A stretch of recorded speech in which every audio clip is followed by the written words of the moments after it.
మా ఛానల్స్ లో వ్యాపార ప్రకటనలు ఇంటర్వ్యూల కొరకు మాకు వాట్సాప్ మెసేజ్ చేయండి 7799978978.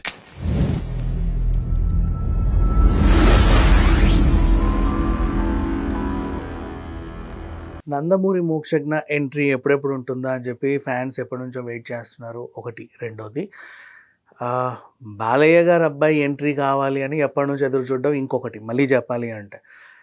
అండ్ నెంబర్ 3, ఈ అబ్బాయి అప్పట్లో కొంచెం అంటే ఒళ్ళు చేసినట్టు వెయిటప్ చేసిన ఈ మధ్య కాలంలో హీరోలా తయారయ్యాడు. అండ్ తన మేక్ ఓవర్ చూసిన వాళ్ళందరూ కూడా త్వరలో ఎంట్రీ ఉండబోతుందేమో అనుకుంటున్నారు.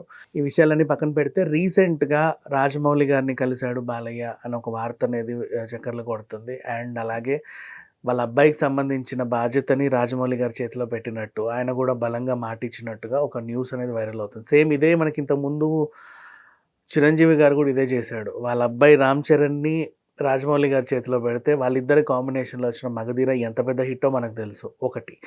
నెక్స్ట్ ఎంట్రీ పూరి జగన్నాథ్తో ఉండి తర్వాత రాజమౌళి చేతిలో పెడితే ఇంకోలాగా అదిరిపోతుంది. ఈవెన్ బాలయ్య గారు కూడా పూరి జగన్నాథ్ గారికి బాగా అత్యంత సన్నిహితుడు, పైగా పైసా వసూలు లాంటి మంచి సినిమా చేశాడు.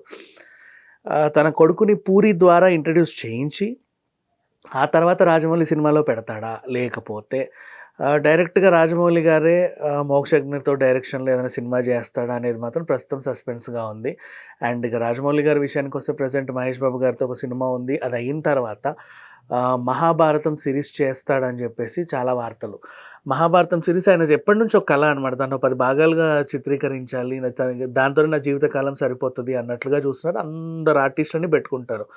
ఇంకా మీకు చెప్పాలి అంటే ఈటీవీలో కూడా భాగవతం వచ్చింది సీరియల్, మన బాపు రమణ గారు.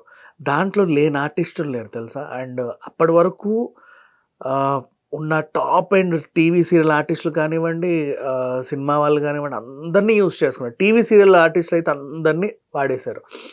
ఇట్లా ఇండస్ట్రీలో ఉన్న మహామహో నటులందరినీ రాజమౌళి మహాభారతంలో వాడేస్తాడా లేదా అనేది మాత్రం ప్రస్తుతం సస్పెన్స్.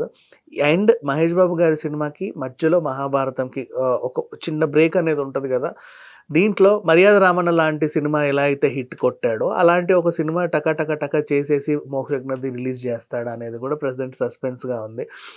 సో ఏదైనా న్యూస్ బయటికి రావాలి అంటే నిప్పులేందే పొగరాదు. కాకపోతే బాలయ్య గారు మోక్షజ్ఞ గారిని రాజమౌళి గారి చేతిలో పెట్టాడని, రాజమౌళి గారు కూడా దానికి గ్రీన్ సిగ్నల్ ఇచ్చాడని 90% ఫిలిం నగర్ కోడైకి వస్తుంది. మరి ఎంతవరకు నిజమో వేచి చూద్దాం. Thank you so much.